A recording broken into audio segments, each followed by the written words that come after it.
আসসালামু আলাইকুম। যান্ত্রিক জীবনের এই ব্যস্ততার মাঝে একটু মুক্ত নিঃশ্বাস নিতে চলে এলাম কক্সবাজার বিচে।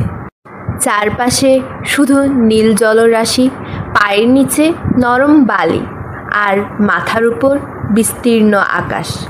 এ যেন প্রকৃতির সঙ্গে সময় কাটানোর এক দুর্দান্ত মুহূর্ত। সমুদ্রের বুকে শুধু ঢেউ নয়, লুকিয়ে থাকে হাজারো রঙিন চমক। ঝিনুকের ভেতর লুকিয়ে থাকা মুক্তোর মতোই এই দোকানগুলো লুকিয়ে রাখে অসাধারণ সব শিল্প, শত মনোযোগ আর যত্ন দিয়ে বানানো। অনেকেই এখানে আসেন কক্সবাজারের স্মৃতি নিয়ে যেতে, আর এই মনোমুগ্ধকর জিনিসগুলো সত্যিই এক একটি যেন স্মৃতির বাক্স।